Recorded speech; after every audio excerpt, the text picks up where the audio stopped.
에서 고백하는 이 기도의 내용 중에 가장 부담스러운 기도의 이 내용이 아닌가 하는 생각을 해봅니다. 우리가 우리에게 죄 지은 자를 사하여 준 것 같이 우리의 죄를 사하여 주시옵고, 이 말씀을 풀어보면 우리가 하나님 앞에 용서를 받기 위해서는 내가 먼저 나에게 죄를 지은 다른 사람의 그 죄를 용서해야 한다는 말씀입니다. 이 의미를 가만히 곱씹어 보면 마치 하나님께서 우리에게 이렇게 이야기하시는 것 같습니다. 너 아직도 그 땡땡땡 용서 못했어? 그럼 나도 너 용서 안 해준다.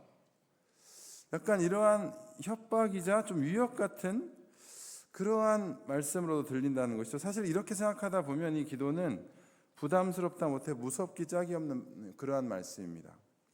왜냐하면 내가 용서를 못한 사람이 하나라도 있다면 나는 내 죄를 용서받지 못하고 내 죄를 용서받지 못하게 된다면 어떻게 될까요?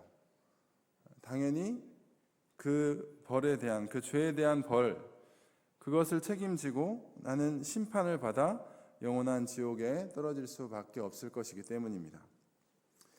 아니, 예수님은 분명히 누구든지 예수님을 믿는 자는 멸망치 않고 영생을 얻는다고 말씀해 주셨는데, 남을 용서하지 않았으니 나도 용서를 받지 못하고 그래서 구원을 받을 수도 하나님 나라에 들어갈 수도 없다고 말씀하셨다면, 그러한 내용이라면 사실 이것은 너무나 큰 모순이 아닐 수 없죠.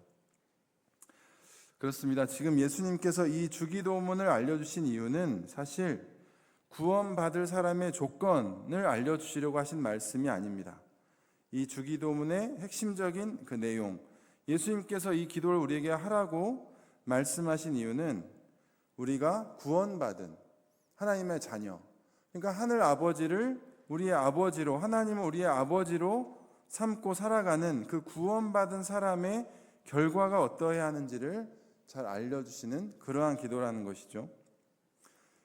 그런 의미에서 지금 예수님이 말씀하시는 용서, 이 용서란 나는 하기 싫은데 억지로 이를 꽉 깨물고 용서해야지 라고 하는 그런 다짐이 아닙니다.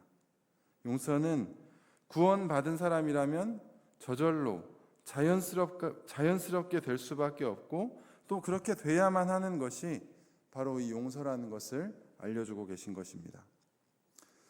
이러한 이유와 방법을 잘 보여주는 두 개의 이 말씀, 이야기가 있습니다. 첫째는 이 마태복음 18장에 나오는 이 1만 달란트 탕감받은 종에 대한 이야기입니다. 어떤 종이 임금에게 이 1만 달란트의 빚을 졌습니다. 1달란트가 당시 약 20년간의 노동 임금을 의미했기 때문에 이 1만 달란트라면 자그마치 20만 년치의 연봉에 해당하는 돈이었습니다. 지금 가치로 환산해 보면 하루 일당을 10만 원으로만 잡아도 약 6조 원에 해당하는 이 어마어마한 돈이 바로 이 1만 달란트였습니다. 그런데 이 임금이 이 6조 원의 빚을 진 이 종을 아주 불쌍히 여겨서 그 빚을 다 탕감해 주었다는 것이죠. 이 종은 얼마나 기뻤을까요? 너무나 기쁜 마음으로 룰루랄라 나왔을 것입니다. 그런데 이 빚을 탕감받은 사람이 이제 너무나 기쁜 마음으로 길을 나섰는데 누구를 만났어요? 자신에게 이 100데나리온 빚을 진 사람을 만났습니다.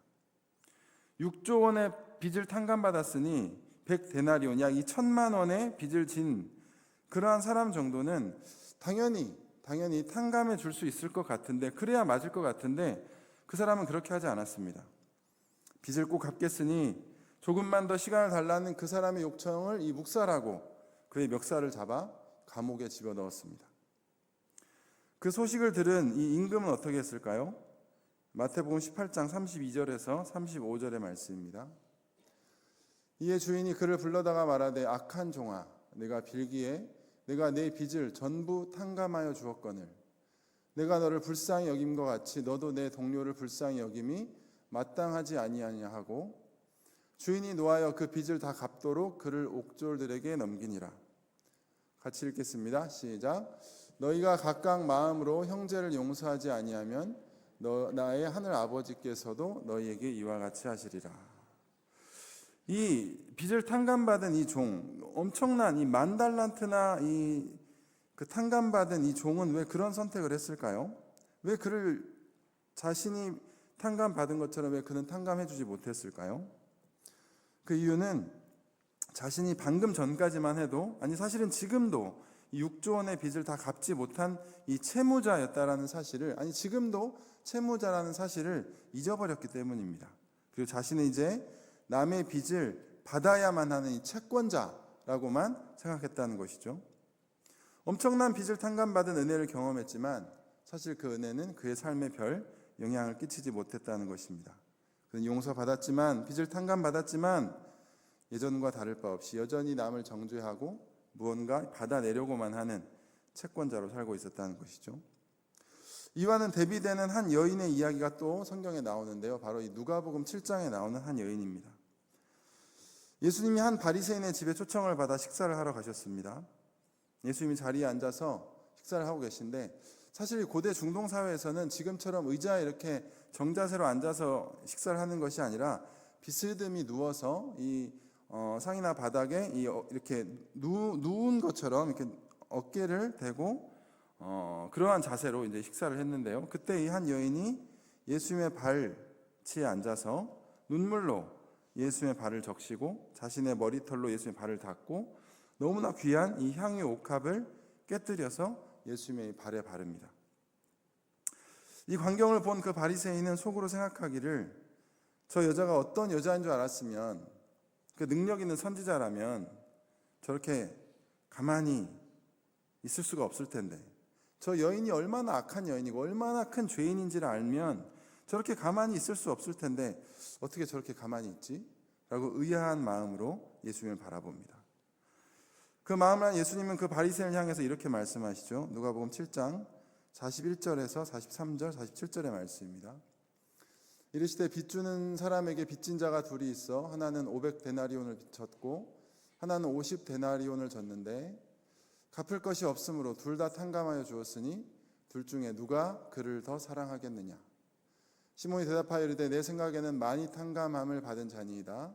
이르시되 내 판단이 옳다 하시고 이러므로 내가 내게 말하노니 그의 많은 죄가 사하여 줬도다. 이는 그의 사랑함이 많음이라.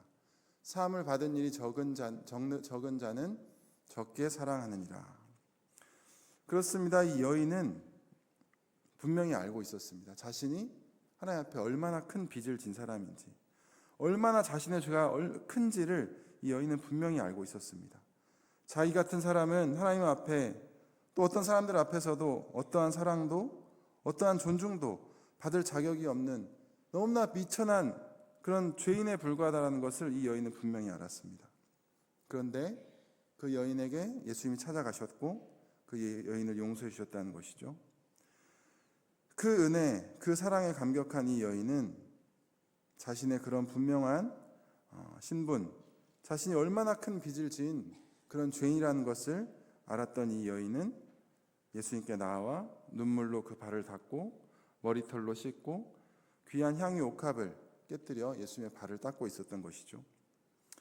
다시 말해 그 여인은 자신이 사실 하나님 앞에서 너무나 큰 빚을 진 채무자라는 사실을 늘 기억하고 있었기 때문에 그러한 하나님을 향한, 예수님을 향한 감격과 사랑이 흘러넘쳤다는 것입니다.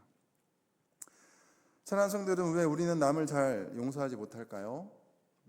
그 이유는 이 말씀의 근거에 볼 때 이렇게 찾을 수 있습니다.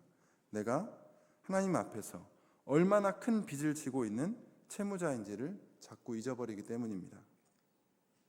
마태복음 18장에 나오는 그 사람처럼 6조 원의 빚을 지고 있다가 그것을 다 탕감받았음에도 불구하고 그 사실을 우리는 자꾸 잊어버린다는 것이죠.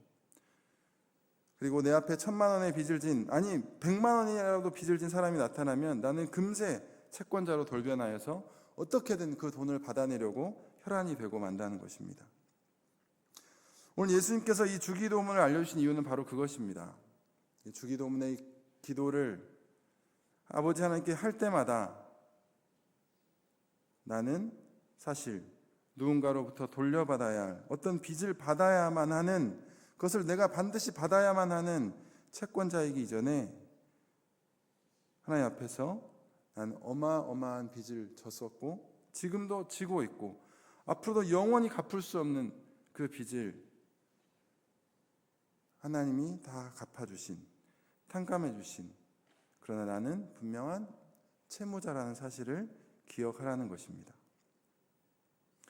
그래서 이 기도를 할 때마다 내가 하나님께 6조 원의 빚을 탕감받은 그런 엄청난 죄인이라는 사실을 다시 가슴 깊이 하나님 앞에 떠올리면, 내가 받은 은혜가 얼마나 큰지를, 내가 탕감받은 빚이 얼마나 큰지를 깨닫는다면 내 앞에 1,000만 원의 빚을 진 그 정도 사람은 얼마든지 용서해 줄 수 있다는 것이죠.